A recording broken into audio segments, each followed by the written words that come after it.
a lot of conversation right now about whether a digital first degree can truly compare with the old guard of education. Today, we have someone who recently provided a very clear answer to that. Several students from our cohort were selected for the prestigious HPAIR conference at Harvard University this year, and I want to start by congratulating every one of them. It's a massive win for the whole community. Joining us today is one of those delegates, Pratham Paul Das. Pratham is a ventures cop, an intern at a major chamber of commerce, and the founder of an AI-powered fintech startup. Pratham, congratulations on the selection and good morning. It's great to have you here. Thank you so much for having me, and I really appreciate you guys for inviting me here at this opportunity. So I would start by introducing myself first of all. My name is Pratham Paul, and I grew up in the Middle East all my life, in Oman particularly. And after that, basically in 10th and 12th grade, I was looking for university. So just like any other Indian kid growing up in the Middle East, you have two options: either go back to India, apply to universities in India, or look towards the West. So I applied to a couple of universities in Ontario, Canada, and got into one of the prestigious universities in Ontario, Canada with scholarship. So the next step was, okay, pack my bags and head to Canada. And after about 2 semesters in, there was a circumstance in my life because of which I had to return back home, because I could not leave my family alone. So I had to return back home to Oman, and that's when I was like, okay, what's the next action plan? Okay, now the only options were, okay, either I can enroll for an online program or look at programs which are like professional certifications. So being a finance nerd, basically enjoying finance a lot, I was like, okay, I'll look towards professional qualifications like CFA or ACCA. And CFA was something which I couldn't do without a degree, and ACCA was something which is open to anybody after 12th grade. So I signed up for ACCA, and I've done about 4 papers of that. Right as I was on my 4th paper, I was scrolling through Instagram one night and I came across this post about BBA DBE and IIM launching its first bachelor's program in an online format. So I was like, okay, this is a wonderful opportunity. As a kid here in Oman, I can basically study from India. And that's when I instantly went up to the to the website of BBA DBE, and I found the emailed BBA DBE team, and they were generous enough to instantly reply. Like within a couple of hours, they were like, okay, you can sign up for this, but know that you have to come to India every couple of months to write your exams. And as the exams will be in offline format. So I was like, okay, perfect. I'll be there in India every couple of months. I can take that up. And instantly, a couple of months later, I was there in India, gave my entrance exam in Delhi, and the rest is history. So at the moment, currently, I'm interning in the American Chamber of Commerce and also doing my venture on the side that I'm building with my co-founder, and also Venture Scout and doing BBADB as well. That's interesting. I mean, people won't even realize that you can actually get into an online degree in India by staying abroad also. You can just come back to India just for the exams, to write the exams. But I think you also had this thing that you had your Aadhaar card and things like Indian IDs, right? Otherwise, I don't think people are supposed to write or apply to this program unless you have an ID. Yeah, so basically I had to get those before applying to the program. Right before I was applied to the program, I came a couple of weeks before, got all my paperwork done, and then I was ready to write my entrance exam for BBADB. Pratham, you were recently in Cambridge, surrounded by delegates from the IIM and global top tiers. So when you were in those rooms, did you feel that your training at this digital first environment at IIM left you at a disadvantage, or did you find that your digital business fluency actually allowed you to lead those conversations with your peers? I would say the first degree was more of an advantage than a disadvantage, and the reason because is you have to be proactive in a digital first degree rather than a campus student.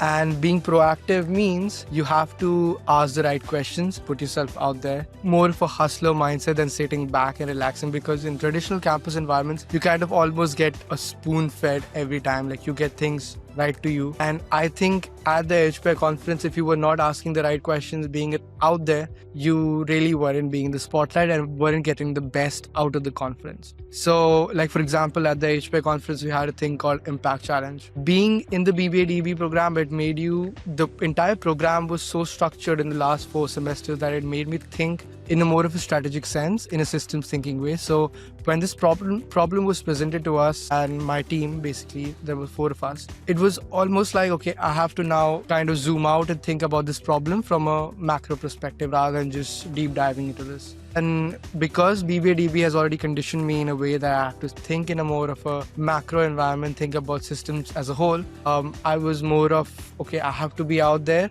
and think about this thing and be proactive and basically just present what I have solved here on the case. That's fascinating. It really goes to show that the walls of the university actually matter much less than the value that it gives you. You were not even just a student, you were actually representing IIM also there. So, how did the international community react when you introduced yourself as an IIM Bangalore student from this specific program? So, did the brand name open the doors you expected? Okay, this one is actually a very, I would say, it's kind of funny, but also in a nice way. So basically, when you say IIM Bangalore, it's a legacy brand. Everybody knows it, whether it's in the US, whether it's in the Middle East, or whether you are anywhere in Asia. So in the US, when you tell people, okay, you're from IIM Bangalore, the first thought that comes to their mind is Aswat Damodaran and all the big, professors and people that come out of IIM Bangalore. And when you tell them, okay, I'm from BBA DB, not the flagship MBA program, the BBA DB program is the first of its kind, a bachelor's program. And then they're like, okay, they're more curious to know about it. They're like, okay, what is it about? What's the program centered around? And what do they teach you guys? Okay, so it's a digital first program.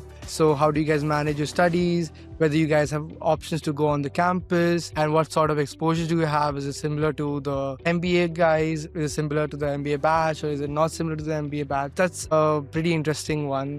When you say IIM Bangalore's name, definitely there's a couple of questions around, things about BBA DB. They're more curious to know about what the program is. It's online, right? The BBA DB. And it's also about quality, the name guarantees. And this program is designed to deliver elite management education to thousands. And based on your journey, how does this platform, that is the digital online platform, maintain that premium feel? Because when you talk about IIMs, it's all MBA programs and offline programs for sure. So how do you feel that this program has that premium feel without you feeling like it's just another number in a crowd? So I think the BBA DB maintains the premium feel still is because it gives the best course load, it has the rigor, it has just as good as the faculty as the MBA batch does. And that's why I believe it does the justice to the brand name of IIMB itself. And because I would say from a personal experience, in the first year we were having stat courses and I was trying to build a sort of a small venture alongside a couple of the batchmates from BBA DB itself. And I would be very honest, I struggled with the stats course because trying to build a venture alongside, trying to manage stats wasn't a very good experience for me because I kind of couldn't prioritize stats alongside with the thing that I was doing on the side. And that's why I would say you get the best of the faculty, the best of the courses, and courses which are basically relevant in the modern day. And these are not courses which are basically the old way of learning, the old courses which are not relevant in today's day. And that's why I believe that these courses are very digital first and very up to date to what is needed today in the job market. And as well as not just if you don't want to go in the job market, maybe in terms of building a venture. Exactly. We often think scale means dilution, but in this case, it feels like it actually means access to a higher standard of peers and faculty. Also, this is a very diverse cohort. We have peers joining from remote regions across India. So how does this online structure, according to you, ensure a student in a small town gets the same front row experience as someone in a metro city?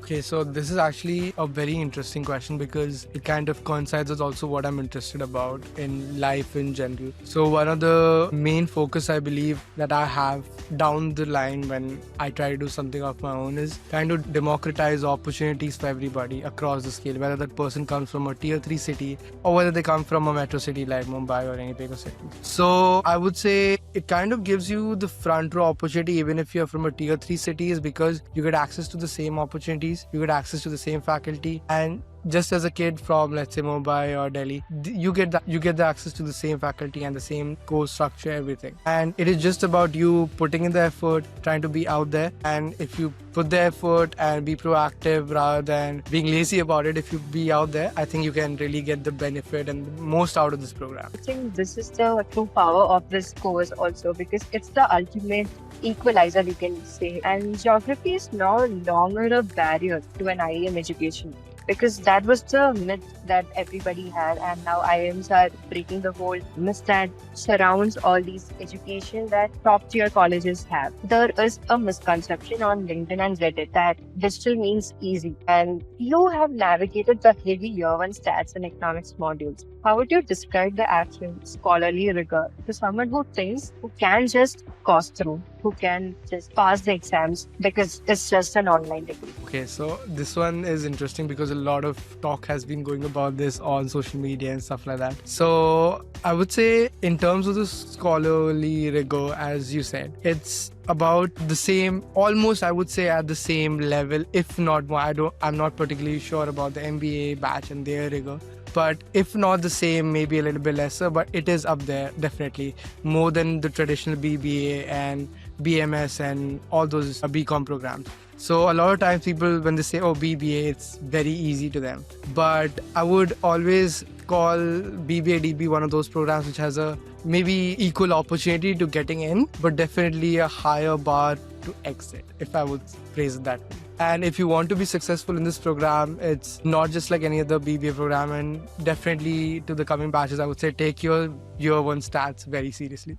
I'm glad you said that because people see online and assume it's a shortcut. But those late nights with statistics, it's just you guys, the ones in batch 1 and batch 2, who know how hard these subjects are and as rigorous as any on-campus program. Because if not more, it actually requires you to have so much of self-discipline also. So how do you think this program is helping you with your live sessions and assessments, and how do you track your own progress? Because doesn't it feel like a self-paced journey, or do you think there is a strong feedback loop that keeps you on your toes? BBA DBE has done a very good job at basically keeping students engaged every day almost. So we get every week updates for live sessions, and the weekly CLAs, I would say, is a very important aspect of being proactive. So a lot of students, they know that, okay, this week I need to get this done because the CLA is coming up. And if you, let's just say 1 week, let's just say you slack and you don't catch up on the given modules, you will basically lose the pace because everything just goes pretty quickly ahead. And it's just about keeping up the pace. And this has happened with me multiple times. I'm guilty of this myself. I've not been very active at certain weeks because I had something else that came up, maybe in terms of internships or maybe in terms of building something else. And I would say definitely there's the aspect of flexibility. You do have the flexibility, but flexibility also comes with some sort of discipline where you have to be self-disciplined because nobody's going to be hand-holding you. And I think BBA DBE has done a great job in terms of live sessions, in terms of, you have any sort of doubts, you can just approach the professors in terms of the live sessions and everything. You can put your questions down in the chat box and on the IIMBX platform. And I think IIMB has done a very good job at that to keep students engaged throughout the week and not just, okay, here you mug up those modules and come to the exam hall. It's not like that. So it's not just watching videos, right? It's an active, ongoing conversation with the subject matter experts who are constantly there to help you with the doubts. And the professors are also very much keen on getting to know about your doubts and clearing it on those live sessions itself. Also, one thing, you are a venture scout and a founder. How do the recorded lectures and asynchronous learning enable you to maintain this high professional output while you have to stay on top of your studies as well? Okay, so I would say it's about prioritization again, which I have learned from my first year mistakes. Now in the second year, in term 4 and term 5, I've made it a point that I can prioritize everything throughout the day. So at the moment, currently interning, I have to be there at my office space, okay, in the morning. And then once I'm done after that, I have to get going with my BBA DBE studies, okay, get back to studies. And then if during the week, I find certain opportunities for my venture scout and building my venture on the side, which is a very ambitious venture, and luckily I have a co-founder that is working alongside with me. So I would say to manage all of these things, the most important key and the most important factor is prioritization, understanding what thing is to be done first and what thing is to be done at last. So it's more like a working learner advantage that you have here. You're not even pausing your life for a degree. You're using the degree to accelerate the work you're already doing. So is there any course that you think has helped you in your real life applications while you're interning or while you're venturing? Is there any particular course from BBADB that has helped you, or even something that a professor shared with you on a live session? Currently, I'm I'm enjoying behavioral economics a lot, and we had this assignment. Yeah, the last week we had an assignment where we had to get survey done on Qualtrics, and after we get the output, we need to prepare a presentation deck. And I particularly enjoyed the subject, and now I think that I might go on to dig deeper into the subject, and possibly down the road, if I can explore options in life in this subject, if I get any opportunity, maybe in further studies or something like that, I would definitely love to explore the subject, because economics and finance has always been a passion, and behavioral economics kind of does more of behavioral part to the economics world, and it's very interesting because it kind of just combines both of these worlds, understanding what is happening in an everyday day-to-day life along with economics. And I think economics alone is not as exciting. It can be very numerical, but when you put everyday human behavior to it, it becomes really exciting. And that's what I loved the 4 modules we had in behavioral economics. I am very excited to further dig deeper into the subject. Me being an economics graduate myself, I really love behavioral economics. I really love the fact that they have these terms called nudge or certain other feedback mechanisms and things that actually make you question about the business decisions that the customers have. I really loved studying that course. So looking back, why did you choose this path over a conventional physical degree? Was it the brand or the specific digital toolkit or the courses, the professors, the faculty? Like, what do you think actually made you choose this BBA DBE degree? So for me personally, this is a very personal take. It was definitely the flexibility to be back home, to be with my family, and also be able to study in India and be there every couple of months and write my exam, but also to be engaged in the Indian venture environment. So growing up in the Middle East all my life, I was kind of just far away from the actual action happening in India. And when you see in the recent years with all these startups raising massive amounts of funds, and also not just about fundraising, I mean, that's all the glitz and glamour, but when you talk about the actual revenue that they're generating, the amount of market share that is there in India to capture, I think it's really interesting because the BBA DBE program is kind of centered around that. And growing up, I always had a keen interest in entrepreneurship. I've tried out a couple of things, couple of small ventures here and there. Definitely failed at all of those, but it's definitely a learning experience when you fail at those experiences and those small ventures that you do here and there during your school years. But for me per se, it was because I can kind of stay in that venture action that is happening in India and kind of capitalize on that and be the center of that, and also the flexibility. And the last, of course, and not the least, is the IIM brand. It's the legacy brand, and you can definitely, if you put your mind to it, if you work hard, you can be an IIM alumni. It sounds like you chose a future-ready path over a traditional one. You traded a 9 to 5 classroom for a 24/7 working course. I mean, you can have that flexibility. You can study from anywhere. You can be with your family. So you're building fortune flow with PC interest, I feel. And how have the program's entrepreneurial resources, like for example, the mentorship and the 250 venture focus, have you moved from an idea to a product? What did you do for your 0 and 250 venture course? 0 to 250 rupees venture project was a very interesting one because I was kind of scrambling everywhere. I was thinking, okay, what idea do I come up with? Because this is such a low amount of resources that you have. 0. Yeah, you have nothing to start with. And now you have to think about an idea which you can start